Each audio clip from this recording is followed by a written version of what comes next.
당신은 매일 몇 걸음이나 걷고 있는가? 사람들은 오래전부터 하루 만보 걷기가 건강에 가장 좋다고 하여 그것을 상식으로 알고 있다. 하지만 그 숫자가 정말로 모든 사람들에게 해당하는 적절한 목표일까?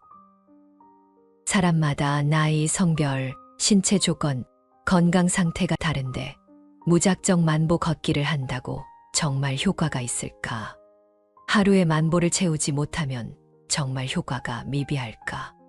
대부분의 사람들은 무작정 만보를 채우기 위하여 매일 같은 시간에 같은 거리를 걷는 사람들이 많을 것이다. 하지만 만보를 걸으면 좋다는 믿음은 과학의 근거에서 나온 결과가 아니라 1964년 일본에서 만보기를 팔기 위한 한 회사의 마케팅 전략으로 시작이 되었다는 사실을 알고 있는 사람은 극히 드물다. 만보기를 만든 일본 업체가 일만을 뜻하는 만자가 사람이 걷는 모습과 흡사해 이같이 홍보했다는 것이다. 미국 뉴욕타임스는 하버드대 보건대학원 박사의 말을 인용해 하루 만보 걷기를 목표로 하는 것은 일본에서 유래한 미신에 가깝다고 보도했다.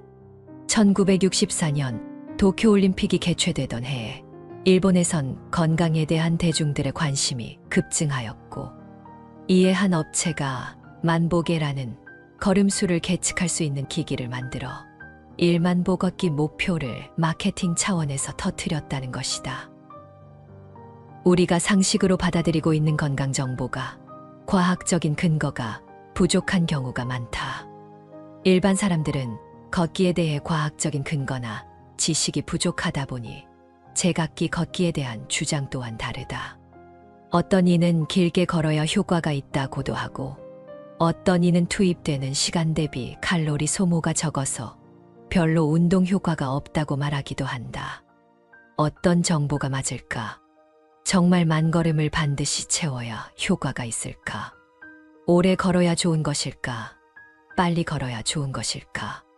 걷기 운동에 대한 우리의 상식 중 어떤 것이 올바르고 어떤 것이 틀린지 여러 연구팀의 결과를 기반으로 알아보자. 2021년 발표된 연구에 따르면 38세에서 50세 사이의 사람들의 경우 사망률을 낮추려면 7,000걸음은 걸어야 한다고 한다. 7,000걸음이 많은 것처럼 보일 수도 있다. 2019년 연구에 따르면 노인 여성의 경우 하루에 4,400걸음을 걸었던 여성이 2,700걸음을 걸었던 여성에 비해 사망률이 낮다는 것을 보여주고 있다. 따라서 만걸음이 힘들게 느껴진다면 그보다는 적게 걷더라도 어느 수준 이상을 걷는 것만으로도 여전히 큰 차이를 만들 수 있다는 것을 기억하면 좋겠다. 그럼 빨리 걷는 게 좋을까? 오래 걷는 게 좋을까? 몇몇 연구들은 빨리 걷는 것이 장기적으로 건강에 더 좋다는 것을 보여주고 있다.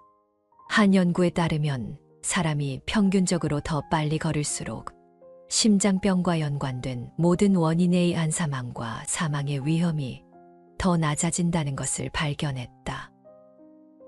그렇다면 얼마나 빠르면 충분히 빠른 걸음이라 말할 수 있을까?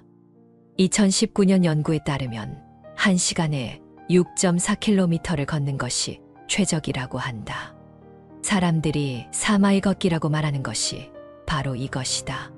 중요한 것은 느리고 꾸준하게 걷는 것은 걷기로부터 어떤 효과도 볼 수 없다는 것이다. 빨리 걷는 사람이 느리게 걷는 사람보다 생물학적 나이가 최대 16년 젊다는 연구 결과도 있다. 영국의 한 연구팀은 평균 연령 57세의 영국인 40만 명의 보행 속도와 유전자를 분석해 속보가 생물학적 연령 사이에 연관성이 있는지 분석했다. 40만 명 중 절반 이상인 21만 명은 시속 3.4마일의 평균 보행 속도를, 약 16만 명은 시속 4마일 이상으로, 약 3만 명은 시속 3마일 미만의 느린 속도를 보였다. 그 결과 빠르게 걷는 사람이 그렇지 않은 사람에 비해 생물학적 나이가 최대 16세 어린 것으로 나타났다. 연구팀은 빠르게 걷는 것이 근골격계 건강, 심장 및 폐 건강, 정신 건강 등 여러 분야에 긍정적인 영향을 미친다고 말하며 건강 개선을 위해 주어진 시간 안에 걸음수 늘리기 등을 병행하면 더 좋다고 조언한다. 이 연구팀은 평소 빠르게 걷는 사람들은 느리게 걷는 사람에 비해 텔로미어의 길이가 더 길었다는 결과도 발표했다. 텔로미어란 염색체의 말단에 붙어 있는 DNA 조각으로 염색체가 파괴되지 않도록 보호하는 역할을 담당한다. 신체 노화의 진행에 따라 길이가 점차 짧아져 생물학적 나이를 가늠하는 표지 중 하나로 통용되고 있다. 텔로미어에 대해서는 아마 많이들 들어보았을 것이다. 요즘은 건강검진을 할 때 노화 정도를 알아보기 위해 텔로미어 검사를 많이 하기도 한다. 세포가 분열할 때마다 염색체 끝에 있는 텔로미어가 짧아지고 이것이 다다르면 세포 분열을 멈추게 된다. 세포가 분열을 멈춘다는 것은 노화로 인해 수명을 다했다는 것을 의미한다. 즉, 세포가 노화돼 죽는다는 뜻이다. 그러니까 우리 노화와 수명에 직접적인 역할을 하는 것이 바로 텔로미어의 마모 여부라고 볼 수 있다. 사람마다 텔로미어의 길이는 서로 다르다. 선천적으로 긴 텔로미어를 가진 사람도 있고 짧은 텔로미어를 가진 사람도 있는데 선천적 이유보다 후천적인 이유로 텔로미어 길이가 결정되는 경우가 많다고 한다. 후천적으로 텔로미어의 길이가 짧아지는 이유는 단연 스트레스이다. 그리고 우리의 사고방식뿐 아니라 음식이나 운동, 수면 습관도 텔로미어와 밀접한 연관성을 갖는다. 텔로미어에는 유산소 운동이 가장 효과적이라고 알려져 있다. 이제 왜 걸어야 하는지 더 명확해졌을 것이다. 그러나 걷기가 정말 도움이 되는 건지 여전히 하소연하는 이들이 있다. 그들은 매일 일정하게 걷고 있는데 효과가 없다고들 말한다. 걷기를 계속하면 저울의 숫자가 많이 움직이지 않더라도 바지가 헐렁해지기 시작한다는 것을 알 수 있다. 연구에 따르면 규칙적인 걷기는 지방을 줄이는데 도움을 주고 결과적으로 인슐린에 대한 신체의 반응을 향상시킨다. 매일 걷는 것은 여분의 칼로리를 연소시키고 근육 손실을 예방함으로써 신진대사를 증가시킨다. 칼로리를 높이고 싶어서 근질근질하다면 밖에서 걸을 때 언덕을 포함하는 길을 계획하고 빠른 걸음과 느린 걸음 사이를 번갈아 가며 걷고 같은 길을 걷더라도 다른 시간대에 도전해보는 것도 좋다. 여기서 중요한 것은 간격이다. 예를 들어 30분 걷기를 하는 동안 중간중간 속도를 높이면 30분 동안 적당한 속도로 걸었을 때보다 더 많은 칼로리를 소모할 수 있다. 이 방법은 또한 심장, 호흡기에도 도움이 된다. 최대한 빨리 걷는 1분과 활발한 걷기 1분을 번갈아 가며 25분을 걷는 것도 좋다. 내가 충분히 빨리 걷고 있는지 어떻게 알 수 있을까? 앞서 말했듯이 활발한 걷기는 1시간에 약 4마일로 산책보다는 빠른 걸음이다.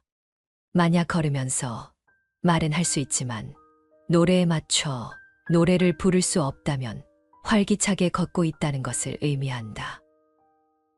걷기는 무엇보다 습관을 들이는 것이 중요하다. 더 많이, 더 빨리 걷는 가장 쉬운 방법은 걷는 것을 습관화하는 것이다. 일과로 바빠 따로 걸을 시간이 없다면 일상 속에 걷기를 포함하는 방법을 생각해보자. 예를 들면 걸어서 출퇴근하는 것, 한두 정거장 앞서 내려 목적지까지 걸어가는 것, 가까운 가게까지는 걸어가서 물건 사오기, 엘리베이터, 에스컬레이터 대신 계단 이용하기, 가까운 곳에 여행 갈 때는 차를 두고 대중교통 이용하기, 걸어서 아이들을 학교까지 바래다 주기, 친구와 규칙적인 산책하기, 저녁 식사 후 가족이나 친구들과 산책하기 등이다. 좋아하는 음악을 듣거나 팟캐스트를 들으면서 걷는 것은 일부러 노력해야 한다는 마음을 떨쳐버릴 수 있다. 그것은 또한 걸으면서 리듬에 빠져 더 빨리 걷도록 도와준다. 걷기 앱을 사용하면 얼마나 걸었는지, 얼마나 빨리 걸었는지를 추적할 수 있다. 걷기를 꾸준하게 유지하기 위해 앱을 통해 목표를 설정하고 매일매일 기록하고 도전하며 때로는 노력에 따른 보상을 받는 것도 걷기에 큰 도움이 될 것이다. 걷는 장소에 변화를 주는 것도 도움이 된다. 매일 걷는 똑같은 산책로나 공원이 아닌 시골 마을, 다른 지역의 공원이나 산책로, 휴양림 등 간혹 걷는 장소를 변경한다면 걷기에 더 활력을 불어넣어 줄 것이다. 무리를 지어 걷는 것은 걷기를 시작하고 새로운 친구들을 사귀고 동기부여를 하는 좋은 방법이다. 강도 높은 운동을 하더라도 좀처럼 살이 빠지지 않는다고 하는 사람들이 있다. 왜 운동을 하고 있는데도 다이어트에 대한 효과가 나타나지 않는 걸까? 앞서 얘기한 것처럼 매일 동일한 강도로 동일한 동작으로 반복적으로 운동을 하게 되면 운동에 대한 효과는 떨어지게 된다. 우리 몸은 빠르게 적응을 하기 때문에 매일 같은 방식으로의 운동은 시간이 지날수록 효과가 떨어지고 정체기가 올 수밖에 없다. 몸이 편안함을 느낀다면 더 이상 운동에 대한 효과가 나타나지 않는다고 생각하면 된다. 일정한 속도로 걷게 될 경우 몸이 적응하게 되어 지방의 소모가 적어질 수 있다.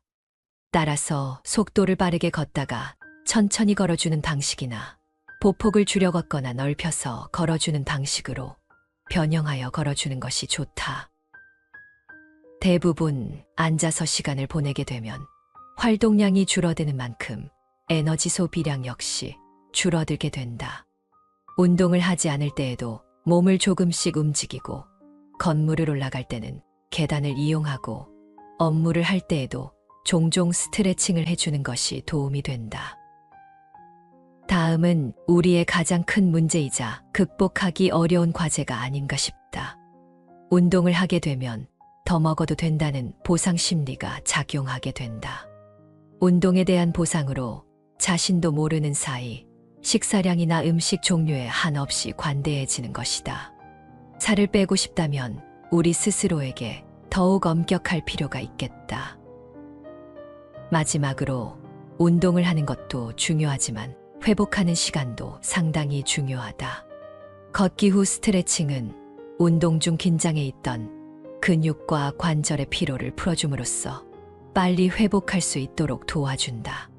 특히 운동을 하게 되면 피로물질인 젖산이 쌓이게 되는데 이를 배출시키는 동작이 바로 스트레칭이다. 걷다 보면 손이 붓는 느낌을 받은 적이 있을 것이다. 이는 일반적인 현상이다. 스트레칭은 이처럼 운동 중 생기는 일시적 부종을 해결해주는 역할을 한다.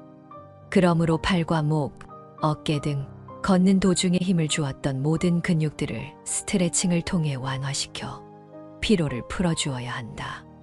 그러나 스트레칭 역시 근육을 늘려주며 풀어주는 것이므로 갑자기 자극을 주게 되면 고관절에 손상을 입을 수 있기 때문에 이 또한 무리가 가지 않도록 해야 한다. 수년 동안 걷기를 하며 깨달은 것은 각자 자신의 체력과 성향에 맞는 걷기 방법을 찾아 습관을 들이는 것이 가장 좋다는 것이다. 다른 사람들이 조깅을 한다고 해서 같이 꼭 뛰어야 할 필요는 없다. 다른 사람들이 매일 만걸음을 걷는다고 해서 똑같이 만걸음을 목표로 할 필요도 없다. 나에게 맞지 않는 것을 지속하다 보면 오히려 독이 될 수도 있다.